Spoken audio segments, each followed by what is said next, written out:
একের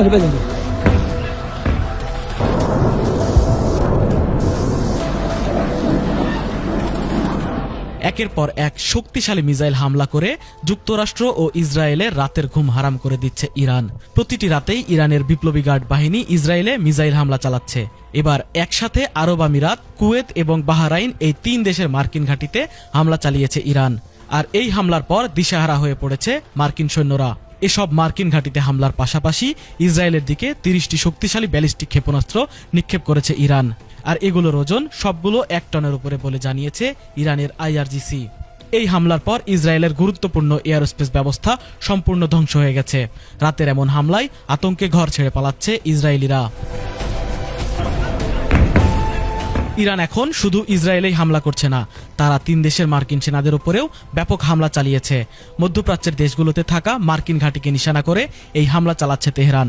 যদিও এই যুদ্ধে এখন পর্যন্ত সবচেয়ে বেশি ক্ষয়ক্ষতি হয়েছে ইরানের, তারপরও ইরানের পাল্টা হামলায় নাকানি জবানি খাচ্ছে নেতানিয়াহু ও ডোনাল্ড ট্রাম্প।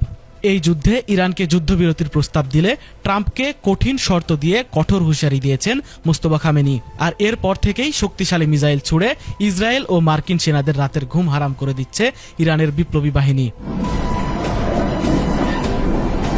আল জাজিরার এক প্রতিবেদনে জানানো হয়েছে, ইরানের নৌবাহিনী দাবি করেছে মধ্যপ্রাচ্যের বিভিন্ন দেশে অবস্থিত মার্কিন সামরিক ঘাঁটিতে তারা একাধিক দফায় হামলা চালিয়েছে। ইরানি গণমাধ্যমের খবরে বলা হয়েছে, ইসলামিক রেভলিউশনারি গার্ড কর্পসের নৌবাহিনীর প্রধান অ্যাডমিরাল আলী রেজা তাংশিরি জানান, ইরানি বাহিনী মার্কিন বাহিনীর বিরুদ্ধে ধারাবাহিক কয়েক দফা হামলা চালিয়েছে। এই হামলার ফলে যুক্তরাষ্ট্রের প্যাট্রিয়ট রাডার ব্যবস্থা, যুদ্ধবিমান এবং বিমানের জ্বালানি মজুত রাখার ট্যাঙ্ক ধ্বংসস্তূপে পরিণত হয়েছে বলে জানা গেছে। এদিকে ইরানের সাথে ট্রাম্প যখন কোনোভাবে পেরে উঠছে না, ঠিক সেই মুহূর্তে যুদ্ধে অংশ নিতে 2500 মার্কিন স্থলসেনা পাঠাচ্ছে যুক্তরাষ্ট্র। তবে এসব স্থলসেনাদের নিয়েও কঠোর হুঁশিয়ারি দিয়েছে ইরান। এই যুদ্ধে যুক্তরাষ্ট্র ও ইসরায়েলকে চরম মূল্য দিতে হবে বলে জানিয়েছে ইরানের মুস্তফা খামেনি। তারিকুল ইসলাম, ATN বাংলা, ঢাকা।